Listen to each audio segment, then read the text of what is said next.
नमः हरे हराये नमः। हरे कृष्णा जी, आप सबका बहुत बहुत स्वागत है। हमारे सारे कार्यक्रम इस्कॉन फाउंडर आचार्य हिज डिवाइन ग्रेस एसी भक्ति वेदांत स्वामी शिला प्रभुपाद जी को समर्पित है। मंगलाचरण आरंभ करते हैं। ओम नमो भगवते वासुदेवाय। ओम नमो भगवते वासुदेवाय। ओम नमो भगवते वासुदेवाय। ओम अज्ञानतिमिरान्धस्य ज्ञानाञ्जनशलाकया चक्षुरुन्मीलितं येन तस्मै श्रीगुरवे नमः। श्रीचैतन्यमनोभीष्टं स्थापितं येन भूतले स्वयं रूपः कदा मह्यं ददाति स्वपदान्तिकम्। वन्देऽहं श्रीगुरो श्रीयुतपदकमलं श्रीगुरून् वैष्णवांश्च श्रीरूपं साग्रजातं सहगण रघुनाथान्वितं तं सजीवम् साद्वैतं सावधूतं परिजनसहितं कृष्ण चैतन्यदेवं श्रीराधा कृष्णपादान् सहगण ललिता श्रीविशाखान्वितांश्च नमा ओम विष्णुपादाय कृष्णप्रेष्ठाय भूतले श्रीमते भक्ति वेदांत स्वामिनिति नामिने। नमस्ते सारस्वते देवे गौरवाणी प्रचारिणे निर्विशेष शून्यवादी पाश्चात्य देश तारिणे। नमो महावदन्याय कृष्ण प्रेम प्रदायते कृष्णाय कृष्ण चैतन्य नामने गौरत्विषे नमः। हे कृष्ण करुणा सिंधु दीनबंधु जगतपते गोपेश गोपिका कांत राधा कांत नमोस्तुते। तप्त कांचन गौरांगी राधे वृंदावनेश्वरी वृषभानुसुते देवी प्रणमामि हरिप्रिये। वाञ्छाकल्पतरुभ्यश्च कृपा सिन्धुभ्य एव च पतितानां पावनेभ्यो वैष्णवेभ्यो नमो नमः। जय श्री कृष्ण चैतन्य प्रभु नित्यानंद श्री अद्वैत गदाधर श्रीवासादि गौर भक्त वृंद। हरे कृष्ण कृष्ण कृष्ण हरे हरे हरे राम राम राम हरे हरे। कार्पण्य दोषोपहत स्वभाव पृच्छामि त्वां धर्म सम्मूढ़ चेताः यच्छ्रेयस्या निश्चितं ब्रूहि तन्मे शिष्यस्ते अहं शाधिमां त्वां प्रपन्नम्। हरे कृष्णा जी। भगवद गीता अध्याय 2 श्लोक नंबर 40 आरंभ करते हैं। ब्रजेश्वरी जी आप पढ़ेंगे संस्कृत। हरे कृष्णा। नेहाभिक्रमनाशोऽस्ति प्रत्यवायो न विद्यते मप्यस्य धर्मस्य त्रायते महतो भयात्। हरे कृष्णा। हरे कृष्ण। न नहीं यह इस योग में अभिक्रम प्रयत्न करने में नाशः हानि अस्ति है प्रत्यवाय ह्रास न कभी नहीं विद्यते है सुअल्पम थोड़ा अपि यद्यपि अस्य इस धर्मस्य धर्म का त्रायते मुक्त करता है महतः महान भयात भय से। इस प्रयास में न तो हानि होती है और न ही ह्रास अपितु इस पथ पर की गई अल्प प्रगति भी महान भय से रक्षा कर सकती है। हरे कृष्णा जी। बहुत ही अद्भुत श्लोक है। ये हमें बहुत प्रेरणा और उत्साह दिलाता है। भगवान श्री कृष्ण अभी बुद्धि योग की महिमा का वर्णन कर रहे हैं। पिछले श्लोक में बताया जो बुद्धि योग है जिसको सूक्ष्म रूप से भक्ति योग समझा जाता है, उस भक्ति के महिमा भगवान श्री कृष्ण श्लोक में बताते हैं। तो पिछले श्लोक में बोला कि कर्मों के बंधनों से मुक्त हो जाते हैं। अब यहाँ पर हमें और इस योग की महिमा बताते हुए भगवान श्री कृष्ण बहुत अद्भुत शब्दों का प्रयोग करते हैं। यहाँ पर बोला गया, न इह अभिक्रम नाशो अस्ति, कि ये जो थोड़ा भी हमने भगवान की भक्ति के लिए कार्य किया है उसका कभी भी नाश नहीं होता, और प्रत्यवायो न विद्यते, उल्टा परिणाम भी नहीं मिलेगा, और स्वल्पम अप्यस्य धर्मस्य, थोड़ा भी इस भक्ति के रास्ते पर जब हम आगे चलते हैं तो क्या होता है, त्रायते महतो भयात, बहुत बड़ा जो भय है उनसे हम मुक्त हो सकते हैं। तो ये भक्ति मार्ग में जब हम लोग आगे बढ़ते हैं, भगवान की सेवा समझ के जब कार्य करते हैं, तो वास्तव में हमें किसी भी तरह की चिंता करने की आवश्यकता नहीं है। कई लोग हमको ऐसा बोलते हैं, अरे स्नान नहीं किया है, भगवान के नामों का जप क्यों करते हो? तो हमें यहाँ से पता चलता है कि भगवान के नामों का जप करने से कोई भी उल्टा परिणाम नहीं मिलेगा। कई लोग सोचते हैं पहले तो हम शुद्ध होंगे, बाद में हम भगवान की भक्ति करेंगे। तो जो गरुड़ पुराण है, पद्म पुराण है, हमें सिखाता है सबसे ज्यादा महत्व देना है भगवान की भक्ति को, क्योंकि भगवान की भक्ति हमको स्वतः ही शुद्ध कर देती है। कई लोग हमको ऐसे बोलते हैं कि अरे आप तो अभी तक शुद्ध हुए नहीं हो, आप भगवान के बारे में इतनी बातें क्यों करते हो?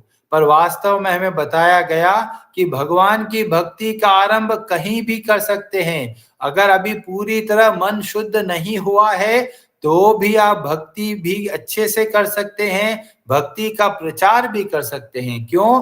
क्योंकि जब भगवान के लिए कार्य किया जाता है तो उसका कोई भी विपरीत परिणाम नहीं मिलता। तो इसलिए हमें बहुत अच्छे तरीके से अपनी तरफ से पूरा प्रयत्न के साथ में हमें भक्ति के नियमों का पालन करना है, और थोड़ा थोड़ा भी प्रयास किया तो इस महान भय से हमारी रक्षा हो सकती है। हम देखते हैं जीवन में छोटे छोटे डर होते रहते हैं। कोई किस बात से डरता है, कोई किस बात से डरता है, कोई जानवरों से डरता है, कोई कॉकरोच से डरता है, कोई छिपकलियों से डरता है, कोई सांप से डरता है, कोई शेर से डरता है। ये सब छोटे छोटे डर है। बड़ा डर होता है जो हमारा सबसे प्रिय है और वो हमसे छोड़कर चला जाए या हमसे बिछड़ जाए तो हमें सबसे ज्यादा डर लगता है ऐसी स्थिति से। और सबको इस शरीर से बहुत अपनापन है।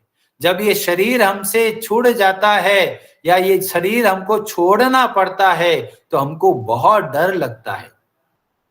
जैसे सांप आ जाता है तो सांप से डर क्यों लगता है? क्योंकि सांप हमारे शरीर को नुकसान पहुंचा सकता है और ये शरीर हमको बहुत प्रिय है, और इसीलिए जो मृत्यु का समय आता है तब लोग बहुत डर जाते हैं, बहुत घबरा जाते हैं। और भगवान यहाँ पर बोलते हैं कि अगर हम कर्म योग की विधि के द्वारा, भगवान की भक्ति के द्वारा जब हम अपना संसार में दायित्व निभाते हैं तो हमें इस कठिन समय में भी डर नहीं लगेगा।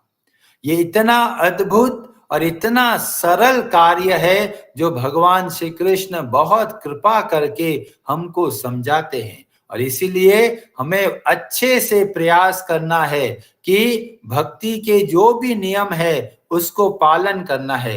कई लोग सोचते हैं अरे हम तो अशुद्ध हैं, हम कैसे भगवान की भक्ति करें। कई लोग सोचते हैं सुबह सुबह पहले नहाकर भक्ति करेंगे या भगवान के नामों का जप करेंगे, तो इस चक्कर में कई बार बहुत लेट हो जाते हैं। तो हमें भगवान के नामों को महत्व देना है, और इसीलिए सुबह जल्दी उठकर अगर नहाना नहीं हो पा रहा तो हाथ मुंह धोकर फिर आप भगवान के नामों का जप आरंभ कर सकते हैं। और ये क्यों बता रहा हूं? ये इसलिए बता रहा हूं क्योंकि जो गरुड़ पुराण है उसमें ऐसा ही बताया गया है। गरुड़ पुराण के जो प्रेत कल्प है, जो उत्तर कांड के प्रेत कल्प के अध्याय 35 के अंदर बहुत अद्भुत श्लोक बताए गए। उसमें से एक बताया गया, मंगलम भगवान विष्णुर मंगलम गरुड़ ध्वज मंगलम पुंडरीकाक्षो मंगलायतनम हरिह। जो भगवान का नाम है, भगवान है, वो कैसे हैं? मंगलमय हैं। और इतने मंगलमय हैं कि जब उनके नामों का उच्चारण किया जाता है तो हम खुद शुद्ध हो जाते हैं और हमारा अंतःकरण शुद्ध हो जाता है, बाहर का वातावरण शुद्ध हो जाता है, जीव जंतुओं का उद्धार हो जाता है। और इसीलिए बोला गया कि हमें भगवान के नामों का जाप करना चाहिए।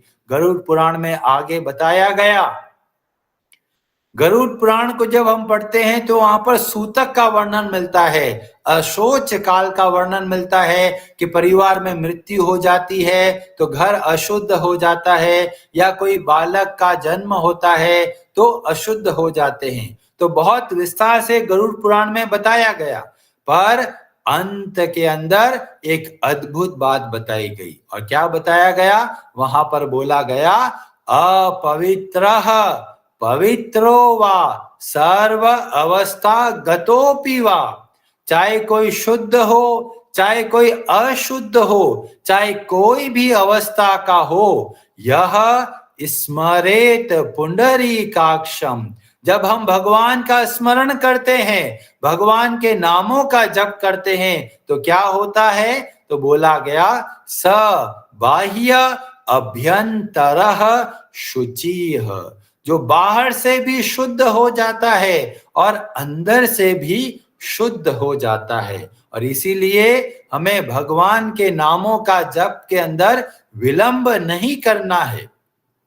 और बहुत सारी कथाएं हमें देखने को मिलती है। जो ये बताया गया ओम अपवित्रः, ये हमको पद्म पुराण में भी देखने को मिलता है, दो दो पुराणों में देखने को मिलता है। और ये इस बात को बहुत हमें अच्छे से समझाया जाता है, भगवान की भक्ति करना ज्यादा महत्वपूर्ण है। शरीर की शुद्धता रख पाए तो बहुत बढ़िया, शरीर की शुद्धता नहीं रख पाए तो कोई चिंता नहीं। कई लोग बीमार होते हैं, सोचते हैं अरे बीमार हैं, स्नान नहीं किया है, कैसे हम भगवान के नामों का जप करें? तो बोला गया कोई चिंता नहीं, भगवान हमारे अपने हैं, वे हमारे भावों को समझते हैं। और इसलिए हमारा प्रथम प्रयास है यथासंभव बहुत अच्छे तरीके से भगवान की भक्ति करना है। जैसे छोटा बच्चा अगर अशुद्ध है तो माँ उसको बाहर निकाल देती है? नहीं, माँ के लिए वो उसका बेटा है, चाहे गंदा है तो भी वो उनका अपना है। ऐसे ही हम सब भगवान के अंश हैं, चाहे हम शरीर से शुद्ध हैं या नहीं है, कोई चिंता नहीं। चाहे मन से हम शुद्ध हैं या मन से अशुद्ध हैं, कोई चिंता नहीं। यथासंभव हमें भक्ति के नियमों का पालन करना है। कई लोग सोचते हैं अरे अधूरी भक्ति करेंगे तो क्या होगा? तो बोला कोई चिंता नहीं है, जितनी भक्ति करी है उससे ही हम आगे आरंभ करेंगे और उसका कोई विपरीत परिणाम भी नहीं मिलेगा। जैसे कई बार होते हैं कि भाई अच्छे से कार्य नहीं किया तो उल्टा परिणाम मिल जाता है, पर इस भक्ति के मार्ग में जब हम आगे चलते हैं तो बोला गया कि किसी भी प्रकार की चिंता करने की जरूरत ही नहीं। कई लोग बोलते हैं अरे प्रभु जी इतना हमने भक्ति कर लिया, मन अभी भी अशुद्ध है, मन अभी भी विचलित हो जाता है। तो भगवान हमको सांत्वना देते हैं, कोई चिंता नहीं, आप अपना प्रयास करते रहिए। भगवान को पता है कि हमारा सामर्थ्य कितना है, हम कितने सामर्थ्य से कार्य करते हैं उतना भगवान ग्रहण करते हैं और धीमे धीमे हमारे मन को शुद्ध करते चले जाते हैं। और इसीलिए हमें बहुत अच्छे तरीके से भक्ति करनी है, जितना हो सके उतना प्रयास करना है। और भगवान तो इतना अच्छे तरीके से छठे अध्याय में बताया श्लोक नंबर 40 में कि थोड़ा भी भगवान के लिए कार्य किया तो उसका कभी भी विनाश नहीं होता। वहां पर बोला गया पार्थ नैवेह न उत्र विनाशस तत्य विद्यते न ही कल्याणकृत कश्चिद दुर्गतिम तात गच्छति। इतने सुंदर शब्दों से भगवान बोलते हैं कि जो भी भगवान की भक्ति के लिए कार्य करता है वह कभी भी दुर्गति को प्राप्त नहीं होता। और इसलिए हम सबको प्रेरणा मिलती है कि बहुत अच्छे तरीके से हमें भगवान की भक्ति के नियमों का पालन करना है। बहुत सारी कथाएं हमें देखने को मिलती है, जैसे कि श्रीमद् भागवतम में 5वें स्कंद के अंदर जो अध्याय 7 से लेकर 12 तक महाराज भरत के बारे में कथा मिलती है, जिसमें बताया गया कि बहुत बढ़िया तरीके से वे भगवान की भक्ति करते हैं, पर अंत समय में एक जानवर से मोह हो जाता है, जो एक हिरण होता है उसमें मोह हो जाता है, और जिसकी वजह से वह भक्ति के रास्ते से भटक जाते हैं।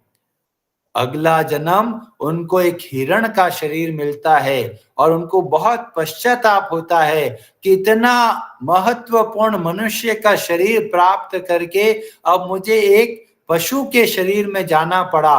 और वो हिरण के शरीर में रहते हुए भी बहुत ध्यान से भक्ति के लिए यथासंभव प्रयास करते हैं, और अगले जन्म में फिर एक ब्राह्मण के बेटे बनकर और फिर भगवान के धाम को जाते हैं। तो शुरू में हमको लगता है अरे इनकी तो भक्ति नष्ट हो गई, पर भक्ति कभी भी नष्ट नहीं होती। आप लोग खुद देखेंगे कि आप लोग कैसे भक्ति में आए, ऐसे संभव नहीं है। आप सब लोगों ने थोड़ा थोड़ा कोई ना कोई भक्ति के नियमों का पालन किया, और भगवान ने ऐसी व्यवस्था करी कि कैसे न कैसे हम और भक्ति में आगे बढ़े। तो ये हमारा बहुत सौभाग्य है कि हम लोग इतनी दूर दूर अलग अलग जगह पे रहते हुए भी बहुत अच्छे तरीके से भक्ति के नियमों का पालन करने का प्रयास कर रहे हैं। ये वास्तव में हमारे पिछले कई जन्मों की जो थोड़ा थोड़ा जो साधना किया है उसका परिणाम हमको अभी मिल रहा है। इसीलिए आप सबसे प्रार्थना है बहुत अच्छे तरीके से भगवान की भक्ति कीजिए। भगवान की भक्ति करने से हम वास्तव में पूर्णतया संतुष्ट होते हैं। हरे कृष्णा जी, आप सबका बहुत बहुत धन्यवाद। हरे हरे नमः।